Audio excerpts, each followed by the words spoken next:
E aí, tudo bem? Christian Fernandes aqui do Congresso de Dependência Química, o CONDEC. Na apresentação de agora você vai conhecer Arthur Guerra de Andrade. O Arthur é psiquiatra especialista em dependência química, é coordenador do Grupo Interdisciplinar de Estudos de Álcool e Drogas, o GREA, da USP, é professor titular de Psiquiatria e Psicologia Médica da Faculdade de Medicina do ABC e é também presidente do Centro de Informações sobre Saúde e Álcool, o CISA, além de diversos outros títulos e funções que ele tem nessa área de dependência química. O Arthur Guerra vai falar sobre um paciente e múltiplas abordagens, né? Sobre diversas formas de atendimento e diversos profissionais que podem auxiliar um dependente químico nesse processo de tratamento e de recuperação. E o Arthur traz no final da palestra uma surpresa para você. Então espero que você goste, aproveite a partir de agora a palestra de Arthur Guerra de Andrade.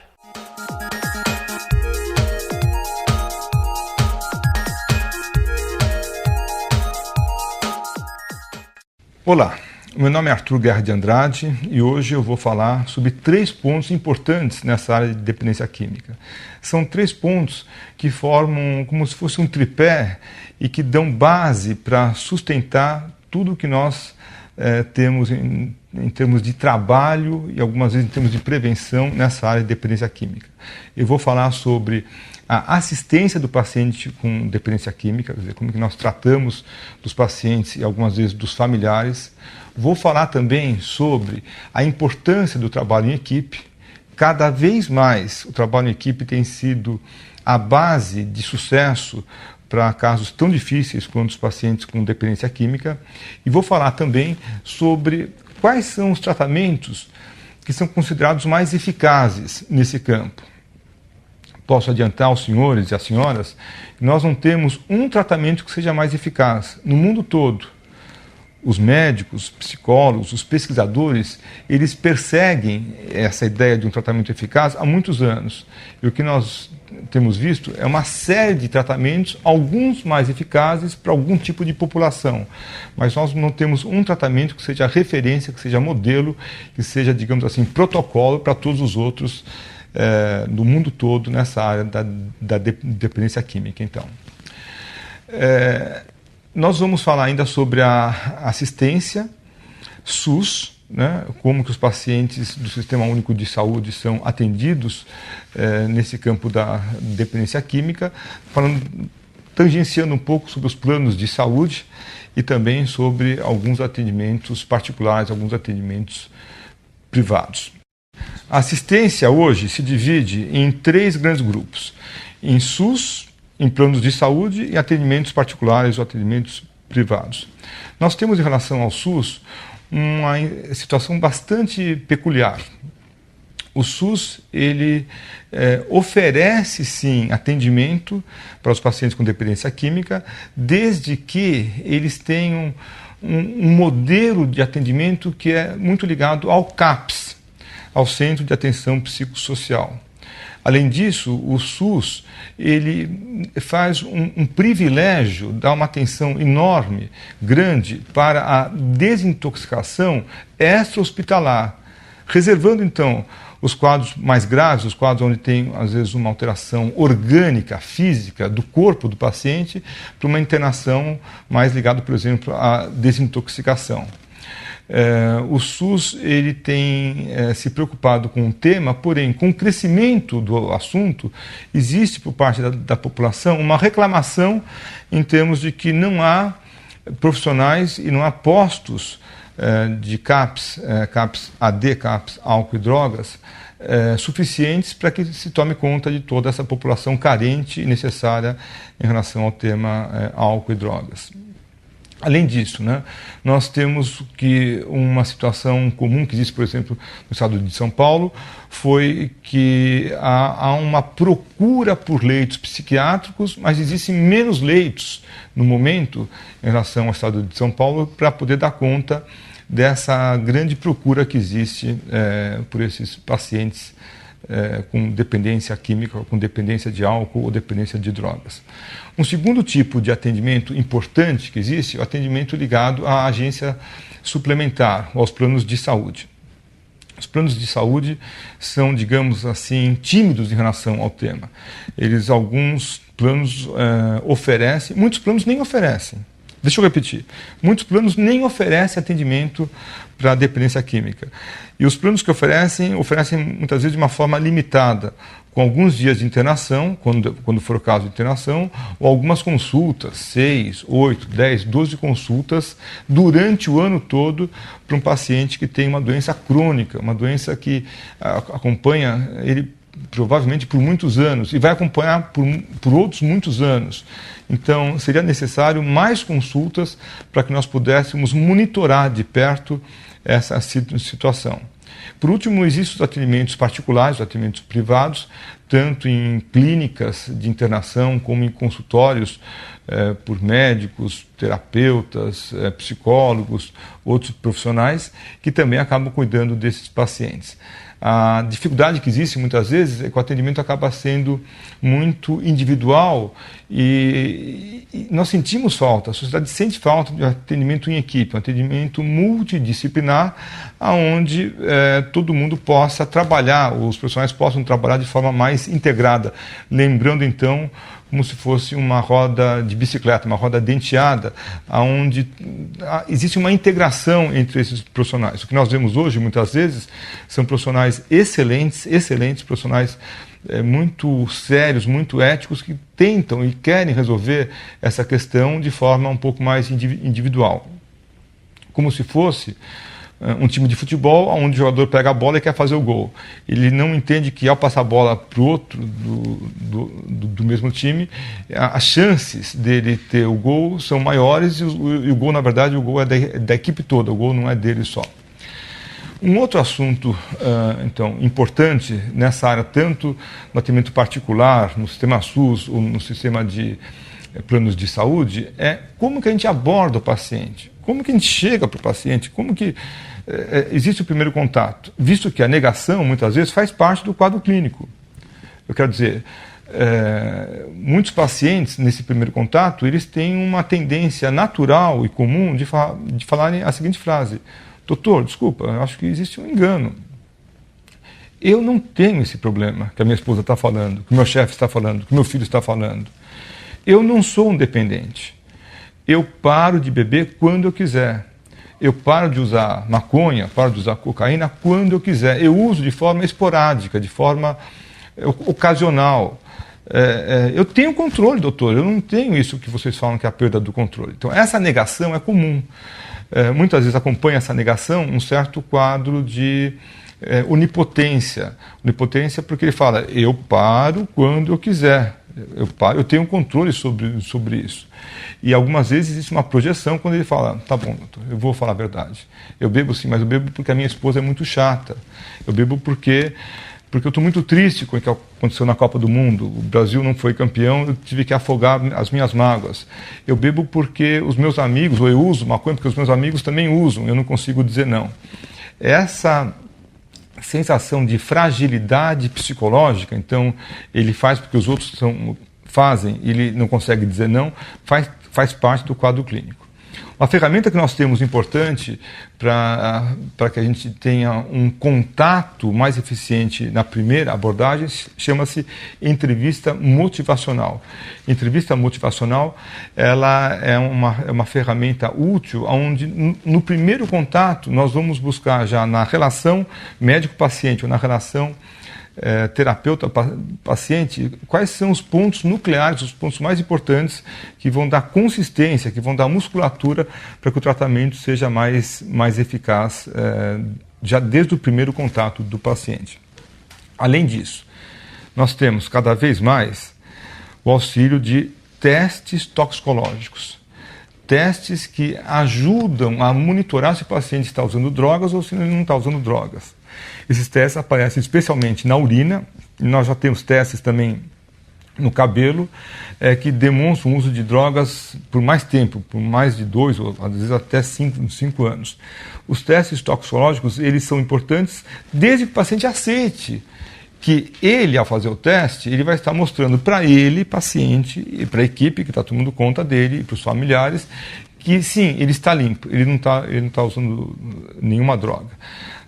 Esses testes eles têm uma utilidade maior dentro de um programa, por exemplo, de uma empresa, ou dentro de um planejamento, aí sim que é feito de paciente para paciente e muitas vezes com apoio dos familiares. Eu acho uma ferramenta bastante importante e de bastante sucesso para esse futuro.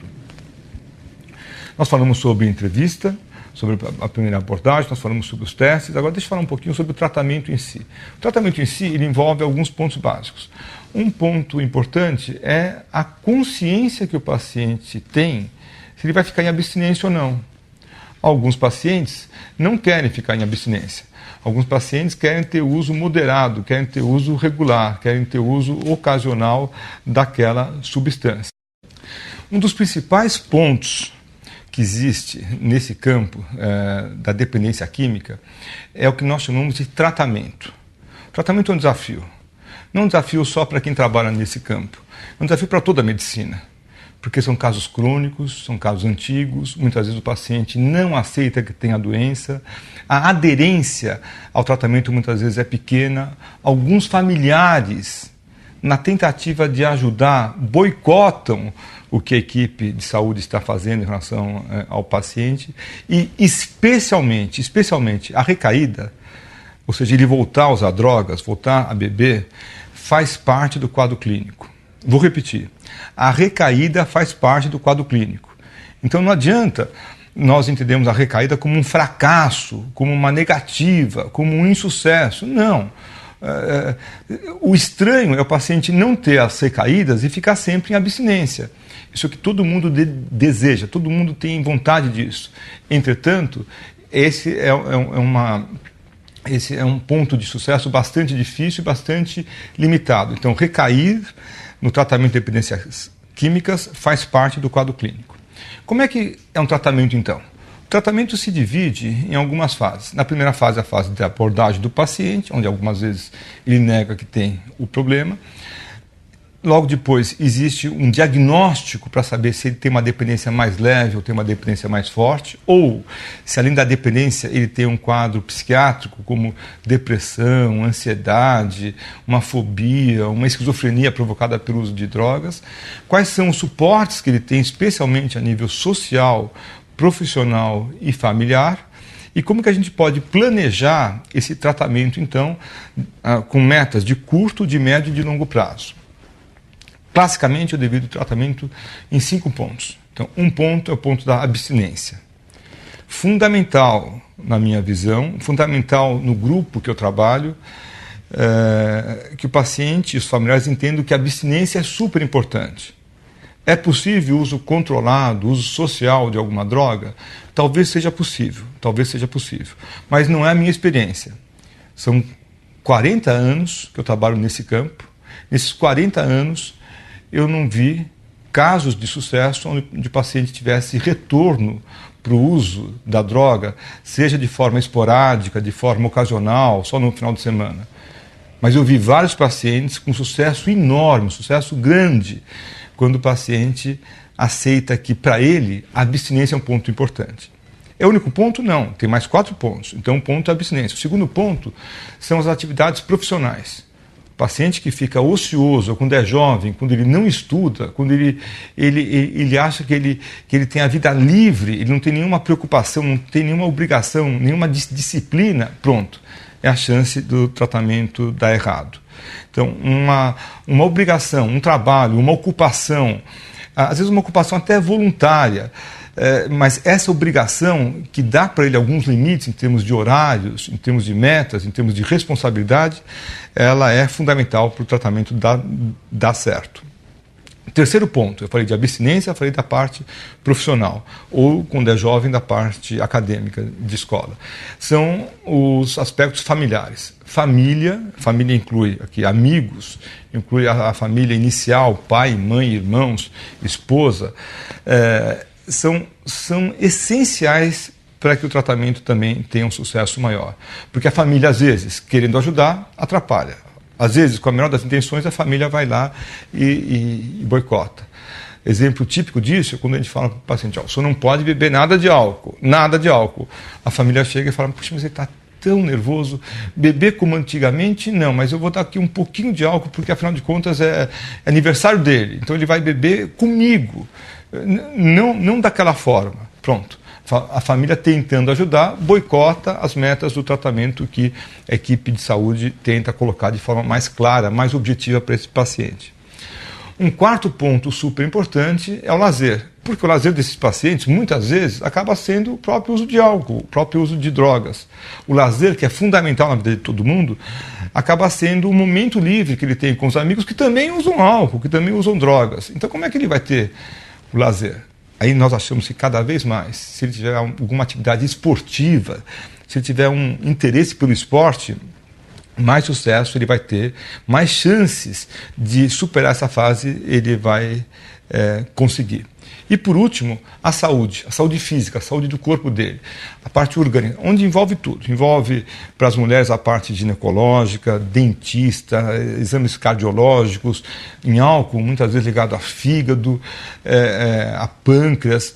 Então, essa saúde física, ela dá a sustentação, ela dá a base para que o indivíduo possa, com abstinência, com a família ajudando, ele ocupado com o trabalho ou estudando, tendo amigos que não usam drogas ou não usam álcool, porque se ele for se divertir com os amigos que usam drogas, usam álcool, evidentemente que ele vai ter a recaída, que ele vai beber ou vai voltar a usar drogas.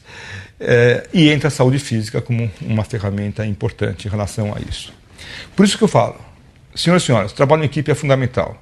O trabalho em equipe ele é fundamental porque ele divide as responsabilidades, ele tem uma troca de informações, de visões diferentes. Por exemplo, na nossa equipe, nós trabalhamos bastante com médicos, com psicólogos, com professores de educação física, com nutricionistas. Nós trabalhamos com médicos de outras áreas, com terapeuta ocupacional fundamental, com assistente social bastante importante. Temos cada vez mais trabalhado com advogados junto com esses pacientes que precisam de uma orientação, que precisam de um auxílio nesse campo, sem desprezar o papel super importante de um grupo chamado Alcoólicos Anônimos ou Narcóticos Anônimos.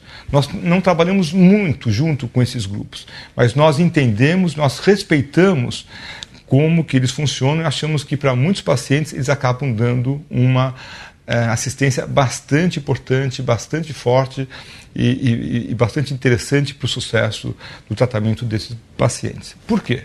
Mais uma vez, a recaída faz parte do quadro clínico. E os AA têm uma forma muito interessante de lidar com a recaída. Eles não recriminam o paciente que tem a recaída.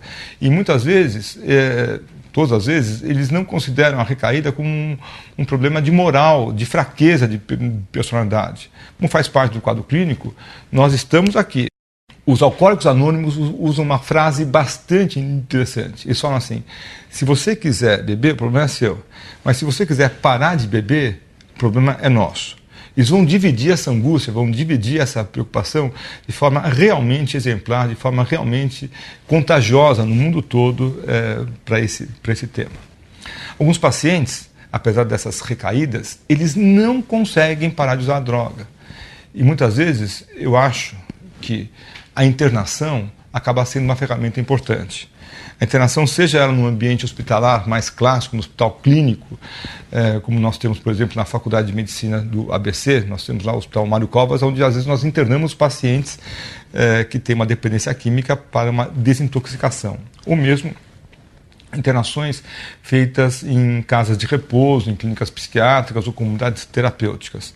O importante da internação são fatos que levem ao sucesso disso, quais sejam.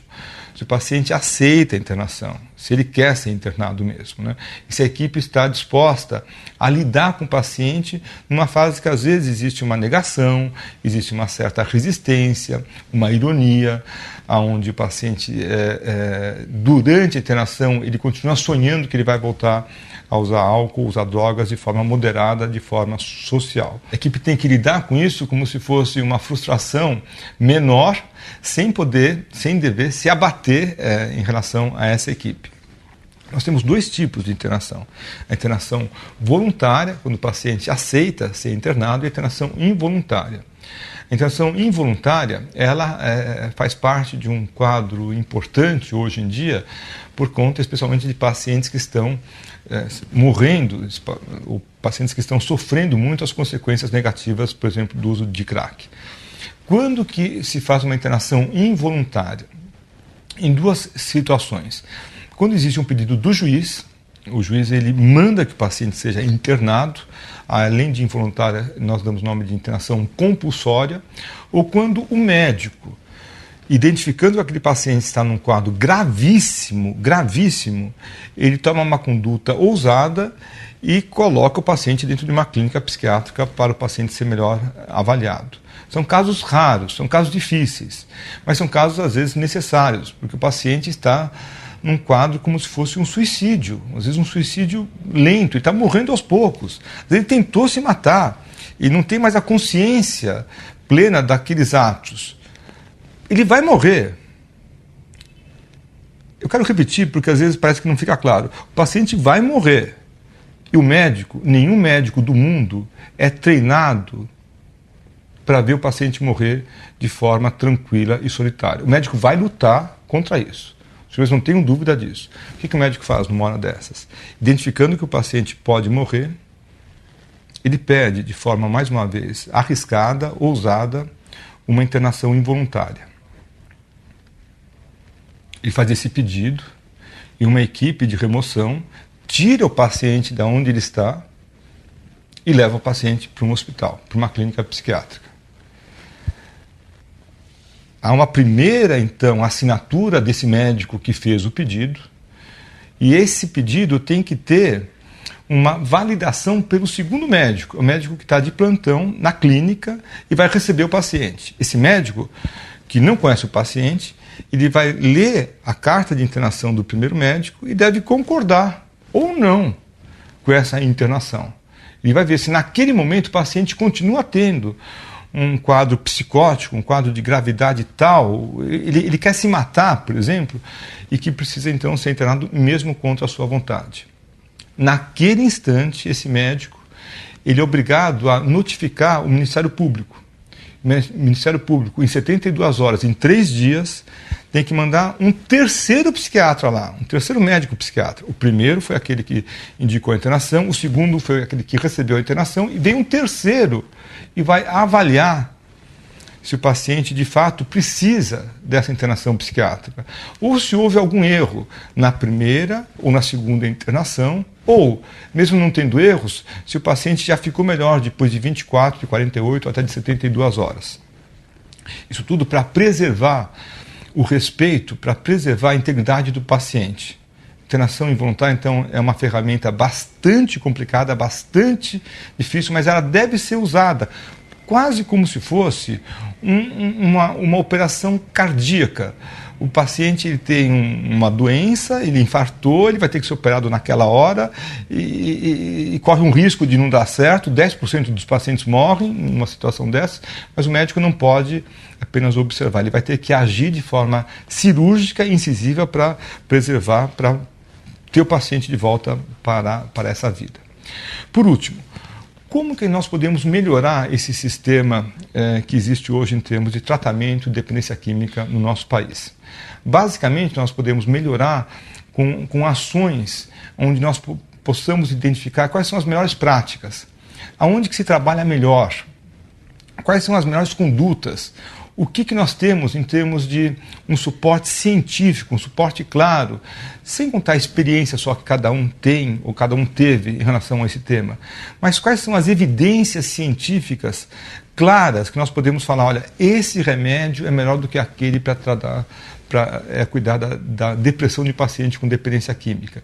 Esse remédio é melhor do que aquele, por exemplo, para tratar da fissura, daquela vontade que o paciente tem de voltar a usar drogas. Então, essa identificação de boas práticas, ela é essencial. Número 2, cada vez mais importante.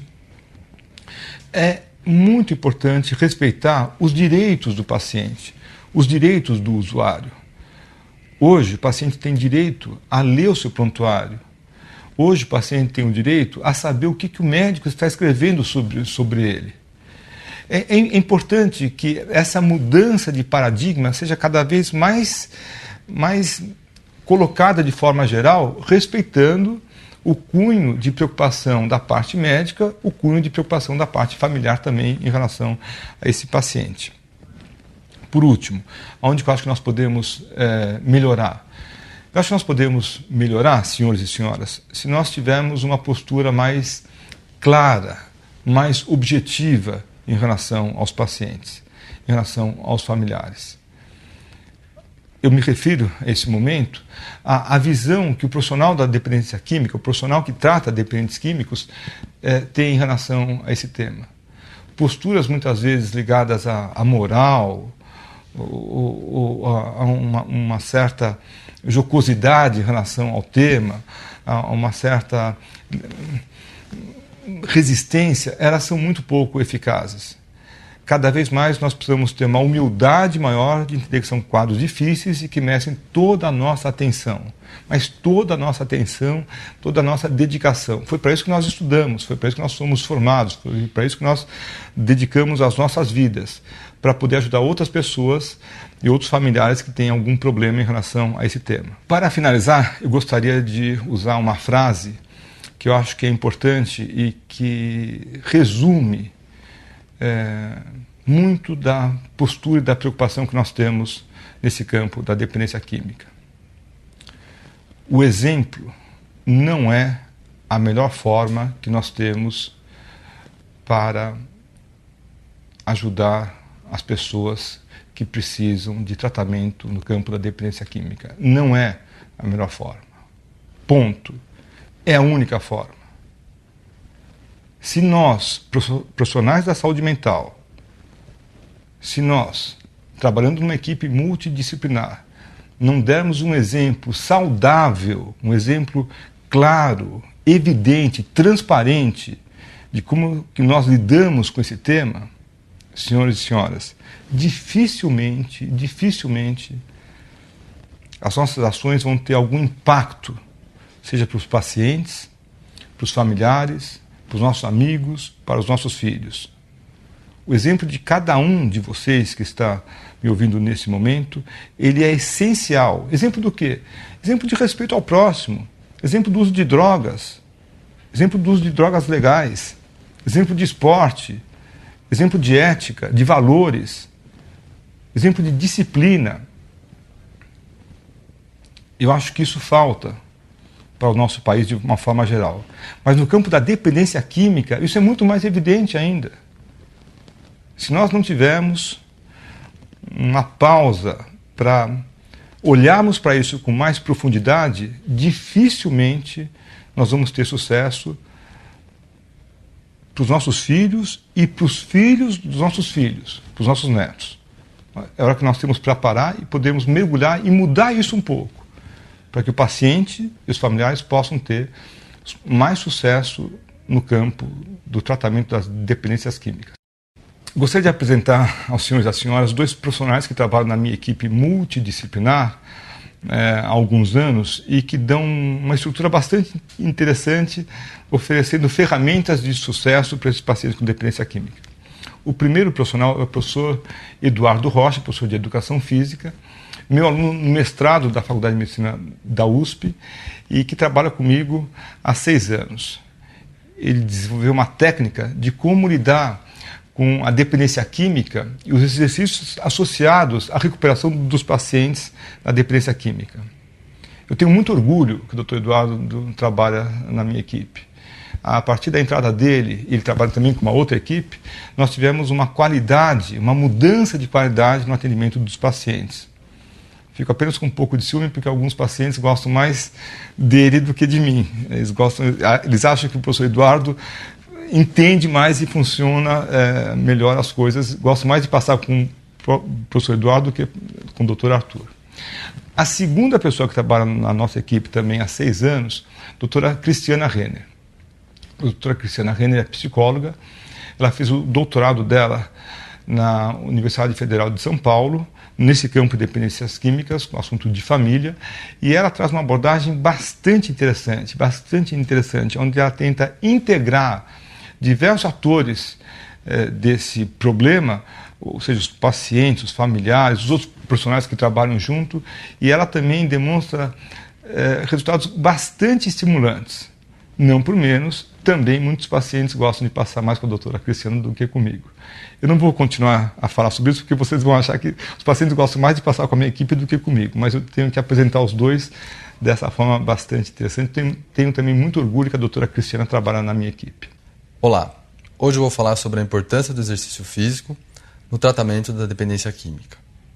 Bem, ao longo dos anos eu percebo que há uma lacuna muito importante dos profissionais de educação física, assim como dos médicos psiquiatras, na presença do profissional de educação física ou do treinamento físico para reabilitar pacientes com dependência de álcool ou outras drogas.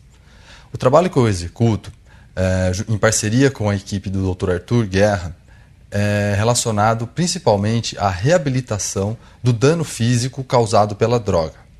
Bem, dano físico causado pela droga ou pelo álcool. O paciente tende a usar essa droga por um período de tempo longo. Lógico que não vai aparecer esse dano físico de início, os primeiros meses, os primeiros 3 meses, 6 meses. Primeiro, quando o paciente tende a procurar o tratamento para a dependência química, há de se esperar que ele já tenha instalado um problema físico, um dano corpóreo, que é a área de atuação minha. E a partir do momento que esse dano físico causado pela droga está instalado no paciente, entra a parte do profissional de educação física para reabilitar esse dano, o dano causado pelo álcool e droga.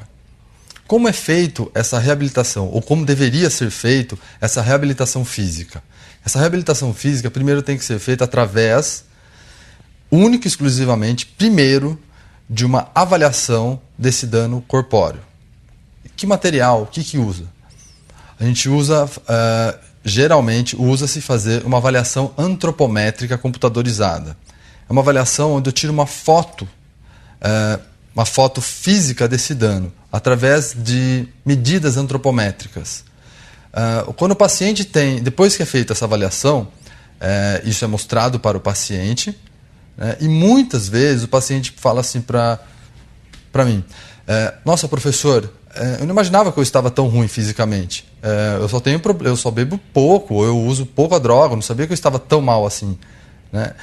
Frente a essa primeira avaliação do dano físico, primeiro, o que eu ganho com isso? Eu ganho uma motivação do paciente para o tratamento, porque ele vê a sua situação num ponto zero do tratamento e depois, ao longo do período de treinamento físico, de condicionamento físico específico para cada tipo de droga, ele vai vendo as suas melhoras relacionadas às capacidades físicas, à aptidão física.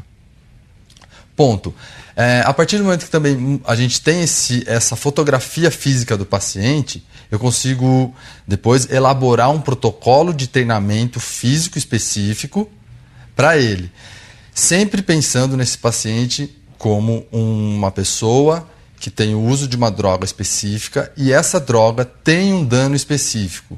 Bem, o que eu estou querendo dizer? Eu estou querendo dizer que para cada tipo de droga, álcool, maconha, cocaína, crack, existe um tipo de exercício específico que vai variar a sua intensidade e o seu volume de treinamento.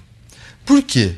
Principalmente, o objetivo de variar a intensidade e volume de exercício é diminuir a fissura pela droga. O que é fissura? É o desejo intenso de usar a droga. Então, cada droga tem uma particularidade quando você deixa de usá-la. E eu entro com a parte de exercício físico. Lógico, o exercício físico é uma parte do tratamento, mas a parte que me cabe é a parte de entrar com o exercício físico para diminuir a fissura desse paciente.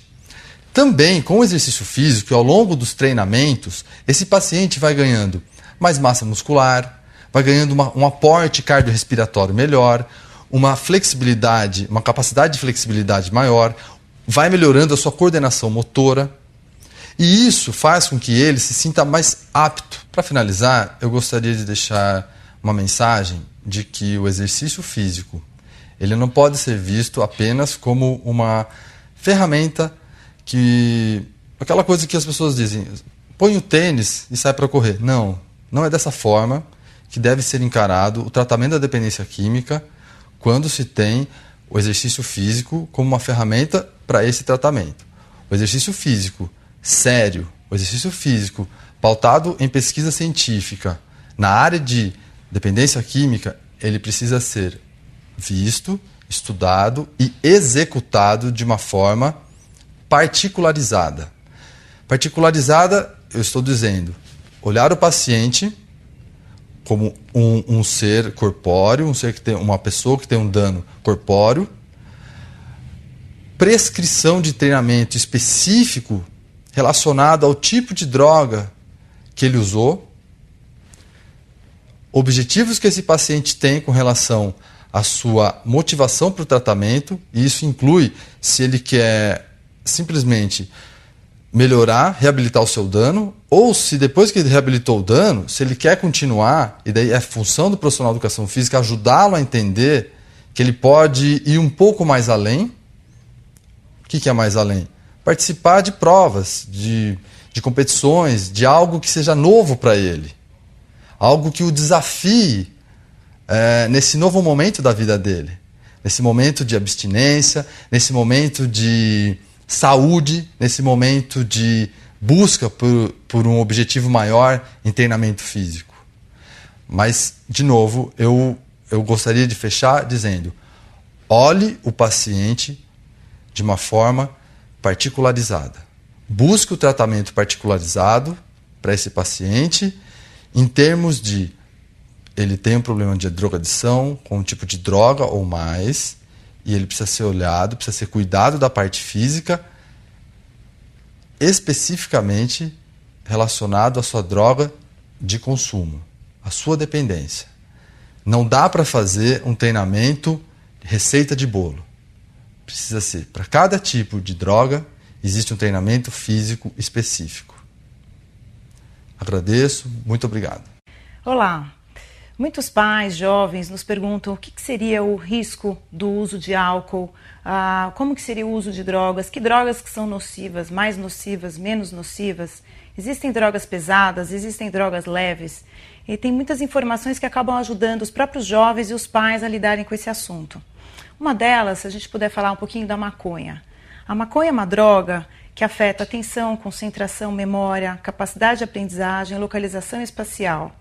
É uma droga que pode levar a transtornos psiquiátricos, como a esquizofrenia ou síndrome do pânico. Nós não podemos considerar ela uma droga leve. Ela traz uma série de prejuízos. E muitos pais às vezes nos perguntam: mas meu filho diz que usa droga, que não tem problema a maconha, que ele usa só de vez em quando, como agir? Sim, o uso da maconha ele deve ser vetado. Agora, como vetar esse uso da maconha dentro de casa? É sobre isso que nós falaremos um pouquinho hoje, um pouquinho mais para frente. Com relação ao álcool, o que podemos dizer? Atualmente o jovem usa o álcool num padrão bastante diferente de 20 anos atrás, por exemplo. Muitas vezes o jovem usa o álcool realmente com o objetivo de se embriagar. Ele usa o álcool às sextas e sábados, em altas doses, num curto período de tempo, que é o padrão que nós chamamos de binge drinking. O que acontece? Quando nós conversamos com esse jovem, ele muitas vezes fala: mas eu só bebo no final de semana, eu não bebo durante a semana, isso não faz mal nenhum, eu paro quando eu quiser. Qual seria a forma de nós identificarmos esse uso prejudicial? Existem várias coisas a serem observadas. Uma delas é a de que quando a gente pede para esse jovem não beber aos finais de semana, parar durante 3 finais de semana ou 2 finais de semana, ficar sem beber, muitas vezes ele não consegue. E daí nós começamos a ficar preocupados, porque isso já poderia ser um indício de um diagnóstico de dependência de álcool. Sim, uma dependência pensando num jovem que bebe só aos finais de semana, porque é um novo padrão de uso. Como que a gente identificaria essa dependência? Nós poderíamos perguntar mais algumas coisas.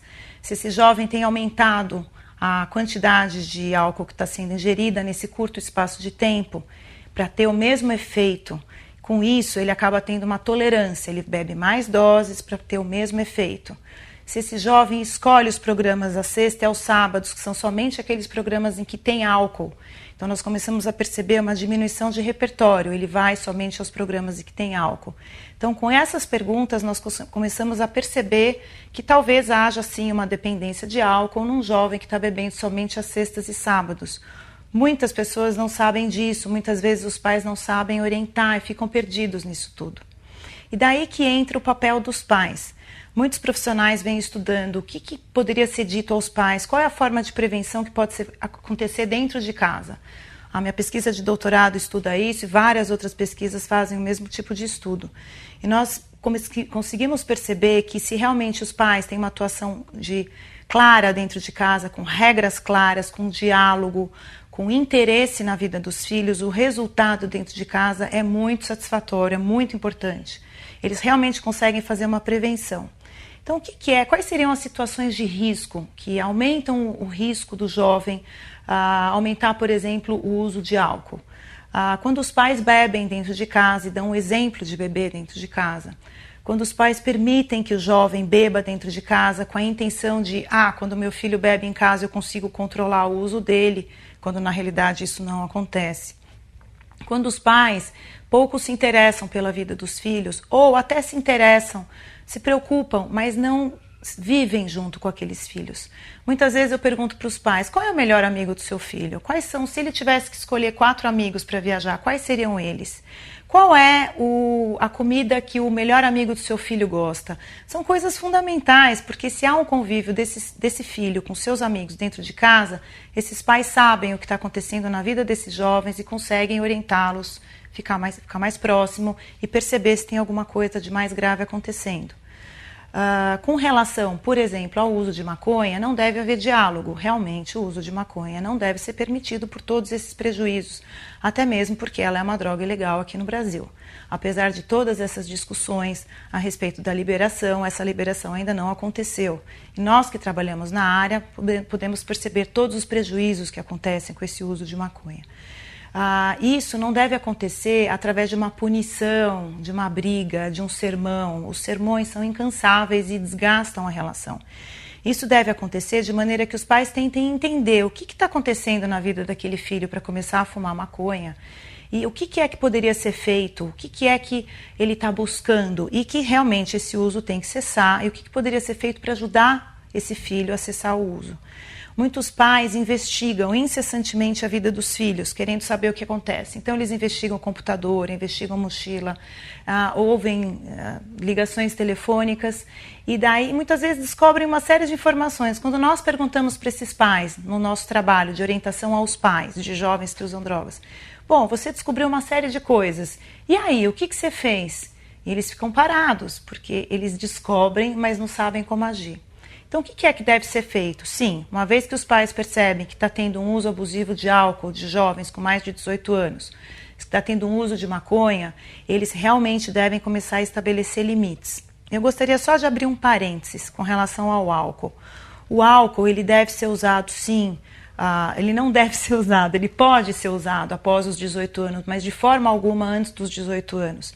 E o ideal é que esse uso de álcool acontecesse depois dos 21 anos. Por quê? Imaginemos um jovem de 17 anos bebendo todos os finais de semana. Que prejuízo que ele está tendo no desenvolvimento dele. Quanto mais cedo o jovem começa a beber, maior a chance dele desenvolver um problema. Portanto, o uso do álcool, sim, ele deve ser muito cuidadoso. Os pais devem conversar e dar um bom exemplo em casa a respeito disso. Voltando para a questão dos limites. Se um jovem com 17, 16 anos está bebendo, está usando maconha, o que o pai deve fazer? Ele deve estabelecer limites. Estabelecer limites, ele estabelece não numa forma de punição, de forma alguma. Se chegar como uma punição, provavelmente não vai funcionar. Como que esse limite aconteceria com o uso de álcool e de drogas? Vamos imaginar um pai que descobre que o filho está fumando maconha e há uma viagem 15 dias depois para Trancoso, viagem de formatura. Muitas vezes eu já vi isso acontecer. O pai descobre que o filho está fumando maconha, ele é totalmente contra esse uso de maconha e ele fala para o filho, filho, você sabe que eu não aceito o uso de maconha, você usou de maconha, você está usando, os seus amigos estão usando, os seus amigos que vão viajar com você estão usando, portanto você não vai viajar. essa fala não precisa vir com raiva, não precisa vir com tom de punição, mas ela precisa vir com um limite. Ele teve a escolha de fumar maconha, mas ele vai ter uma perda como uma consequência. Muitos pais nos perguntam o que faz um jovem parar de usar drogas, o que acontece quando ele realmente decide mudar aquele uso de drogas dele. Tem uma ideia muito interessante de um psicólogo que se chama Carlos Barcelos, em que ele coloca como uma balança. Quando o jovem começa a usar drogas, ele tem muitos ganhos pelo uso de drogas e poucas perdas, quase nenhuma perda. Aquele uso eventual, ele não enxerga as perdas que estão acontecendo na vida dele. A partir do momento em que esse uso vai aumentando, ele começa a ver algumas perdas por esse uso. Que perdas são essas? Aquelas que nós vemos. Perdas na escola, relacionamentos brigas, acidentes de carro, perda de emprego, brigas familiares, conflitos. E daí esse jovem começa a enxergar muitas perdas pelo uso de drogas e não tem quase nenhum ganho. Até mesmo porque o prazer ele já não existe. A pessoa já começa muitas vezes a usar droga pela falta que ela está sentindo da droga e não tanto pelo prazer. Nesse momento, quando ele tem mais perdas, quando ele enxerga mais perdas do que ganhos, é o momento em que ele decide parar de usar drogas. O que os pais podem fazer para ajudar nesse momento? Os pais, como eu disse, não conseguem controlar a vida dos filhos, mas eles conseguem mexer um pouco nessa balança. Eles conseguem fazer com que as perdas pelo uso das drogas elas fiquem mais nítidas. Então, quando nós falamos de um jovem que perde uma viagem com os amigos que fumam maconha, porque os pais descobriram que ele estava fumando maconha, ele está tendo uma perda. E nós chamamos de perda do uso. Isso é muito comum nos tratamentos que nós fazemos. E a partir do momento que ele vai percebendo isso, realmente ele vai ficando cada vez mais motivado para parar de usar drogas. Os pais, por outro lado, têm uma série de comportamentos e emoções que são muito prejudiciais no convívio com esse jovem. E no nosso trabalho de orientação aos pais, nós justamente mexemos com essas emoções. Quais são elas? Então, são pais extremamente controladores, que têm uma alteração de humor, muitas vezes estão muito irritados, têm uma insegurança muito grande, têm uma raiva muito grande, não conseguem conter essa raiva. Eles têm muitas vezes o comportamento que nós chamamos de facilitação. É aquele pai que deixa e permite, é muito permissivo com os filhos, isso realmente é muito prejudicial. Ele tenta controlar o filho através dessa facilitação. Como seria isso? Filho, eu vou te dar uma moto, ou eu vou te dar um carro, ou eu vou te dar um tênis, se você parar de fumar maconha. Esse pai acha que está conseguindo controlar o uso de drogas do filho através de um comportamento de controle, e isso não acontece. E acaba sendo permissivo também. Quando nós começamos a trabalhar com esses pais, em poucas sessões, muitas vezes esse trabalho é feito em 8 sessões, mexendo nesses sentimentos de tentativa de controle, sentimentos de culpa, muitas vezes uma culpa inadequada. Os pais chegam no nosso tratamento perguntando onde que eu errei, onde que está a minha culpa nessa história. E é uma culpa muitas vezes inadequada, uma vez que esse uso de drogas começou por uma série de fatores e não somente um deles. O mais importante, sem dúvida, é a frequência de uso. E a frequência de uso de drogas, quem escolhe é o jovem. Quando nós começamos a trabalhar com os pais em todas esse relacionamento familiar, nós conseguimos não fazer com que o jovem pare de usar droga diretamente, mas nós mudamos o ambiente familiar.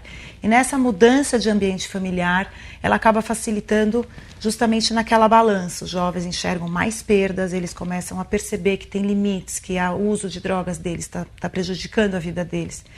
E daí eles decidem se vincular a um tratamento, eles buscam tratamento. Foi justamente esse o nosso trabalho, nós temos visto isso muitas vezes.